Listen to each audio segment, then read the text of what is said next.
ئەمڕۆ ئێمە وەکو ئەرکێکی ئەخلاقی، وەکو ئەرکێکی نەتەوەیەتی، وەکو ئەرکێکی نیشتمانی، وەکو ئەرکێکی حیزبی هاتوین ڕێزدا ژنێکی قارەمان بنین کە جگە لە ماندووبوون و خەبات و تێکۆشانەکەی دەیان کەسی پێگەیانوە و لە ڕیزی هێزی پێشمەرگەی کوردستانەوە و خەڵکی زۆر لەم ناوچەیە چاوی لە قارەمانێتی خۆی و هاوسەرەکەی و کوڕەکانی کردووە کە ئەوان بەو تەمەنەوە چوونەتە ئەشکەوتەکان و لە پێناوی ئازادی ئەم وڵاتە لە ئەشکەوتەکانە ژیانیان بردووەتە سەر و سەرشۆڕیان لە بەرامبەر داگیرکەران قبوڵ نەکردووە.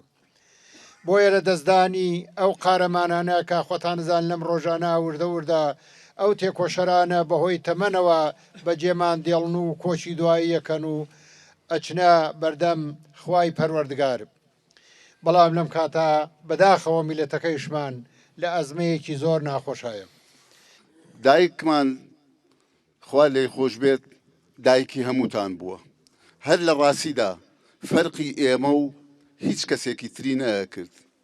بگرە هەمیشە خۆشەویستی بۆ برادەرەکانی ئێمە هەبوو، بۆ کە سوکاری پێشمەرگەکان هەبوو، بۆ کە سوکاری شەهیدەکان هەبوو. بۆیە دوا قسەمەوەیە ئەڵێم خەڵکی هەورامان و هەڵەبجە و دەوروبەر بەڵێنتان ئەدەینێ وەفادار بین بۆتان، پشتیوانتان بین، کەوا ئێوە لە هەموو ناخۆشیەکانی ئێمە بەشدار و پشتیوانمانن، بەڵام ئێمە لە هیچ کات و ساتێک نەمانتوانی پشتیوانی ئێوە بکەین، نەمانتوانی هیچ بۆ ئێوە بکەین.